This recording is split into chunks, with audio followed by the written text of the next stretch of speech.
Yes. As long as he's a Jew, you're allowed to help him do tefillin. You're allowed to help him do all the mitzvot, because the fact that he is not keeping other mitzvot does not absolve him from the mitzvot that other ones. So you should encourage him to do other mitzvot. So hopefully those mitzvot will bring him enough spiritual merit that will give him the strength to do other mitzvot. But again, make sure that he's Jewish, and make sure that it's not a someone that is openly making fun of the Torah either. If there are certain people that are just not religious because they're clueless, which is most people, but there are certain people that are just outright reshaim, like they like to destroy Torah. People like that, the Ilchot Shuvah, Rambam Ilchot Shuvah says you're not allowed to be within 6 feet of them. Forget about tefillin, forget about anything. You're not allowed to be with 6 feet, like a missionary. A missionary, Christian missionary, you're not allowed to stand 6 feet next to him. He's dangerous. His neshama is dangerous. Everything about him is dangerous. But if he's just simply ignorant, or he's just simply secular because of whatever reason, no problem. Help him do mitzvot, get him closer and closer. B'ezrat Hashem, you'll help him do tshuva, and that's a fantastic thing to do. That's what we're trying to do every day.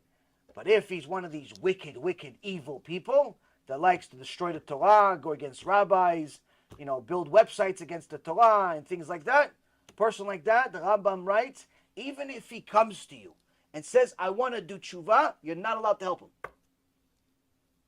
He can do it on his own. Not allowed to help him. Why? You can't trust him. Once he gets other people to sin intentionally, that means you can never trust him again to not do it. How would you know if he was Well, if you don't know, then you give him then it's okay. If you don't know, then you assume that he's okay. He's just ignorant. That supersedes the After Chazaku Baruch. So he says, what about Ve'afta le'acha kamocha? What about you love your brother like you love yourself? Listen to what you're saying.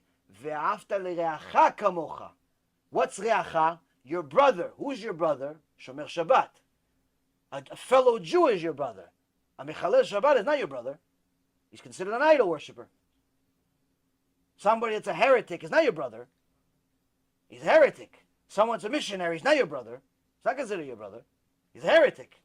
If he's simply wrong, he's living a wrong life because of lack of knowledge, then help him. But if he's a heretic intentionally, not only is he not your brother, he's considered no different than a missionary. Which the Rambam writes in the Chot Shuvah, if anybody wants, I could show it to you. Rambam writes that these such people, you're not even allowed to help them. Not even allowed to help them. And if they die without doing tshuva, their gehenom never ends. They're one of the 24 people.